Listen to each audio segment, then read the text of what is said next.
அனைவருக்கும் அம்மா டைரியிலிருந்து அன்பான வணக்கங்கள். இந்த குட்டி விலாகில் என்ன ஷேர் பண்ண போகிறேன் அப்படின்னா, ஸ்கூல் ரீஓப்பன் ஆனதோட ஃபஸ்ட்டு வீக் எப்படி போச்சு அப்படிங்கிறத ஷேர் பண்ண போகிறேன்.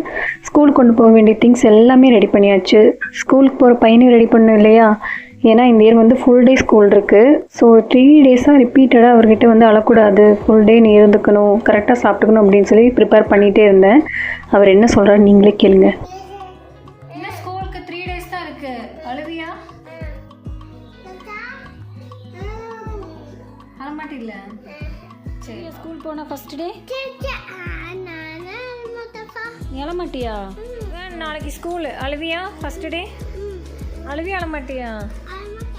இப்படி தான் 3 டேஸாக நான் அழுக மாட்டேன்னு சொல்லிகிட்டே இருந்தார். பட் நடந்தது என்னமோ வேறு கதை தான். நம்ம என்றைக்கெல்லாம் கிட்ஸ் சீக்கிரம் தூங்க வைக்கணும், காலைல சீக்கிரம் எழுந்திரிக்க வைக்கணுமோ அன்றைக்கி தான் ரொம்ப லேட் பண்ணுவாங்க. அதே மாதிரி ப்ரீவியஸ் டே 11:30 ஆக்கிட்டாங்க. பட் நமக்கு என்றைக்காவது தூக்கத்துக்கு ஆப்ஷன் இருந்திருக்கு? எங்கேயோ பழக்க தோஷத்தில் லேட்டாக இருந்துச்சோன்னு பயத்திலேயே அலாரத்துக்கு முன்னாடியே எழுந்திரிச்சிட்டேன். நைட்லாம் சரியாக தூக்கம் வரவே இல்லை. லேட் பண்ணிவிட்டா என்ன பண்ணுறதுன்னு கடைசியில் காலையில் எழுந்திரிச்சு எல்லாமே கரெக்டாக ப்ரிப்பேர் பண்ணியாச்சு. பட் நான் நினச்ச மாதிரியே தம்பி பண்ணிட்டான். அழுகாமல் தானே போகிறேன்னு சொன்ன மாட்டேன்.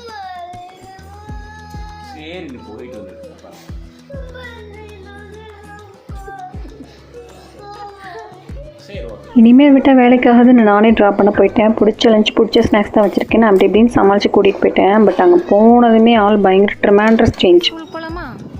அழுகாமல் போயிடலாமா? Okay, bye, all the best.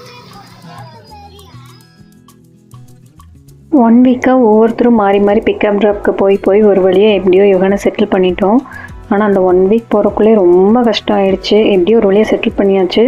அதுவும் உங்கள் தாத்தா கூட போயிட்டு வருதுன்னா அவர் அளவில்லாத ஆனந்தம். ஏன்னா டெய்லி ஈவினிங் வரப்போ நிறைய ஸ்நாக்ஸோடு தான் வீட்டுக்கு வருவார்.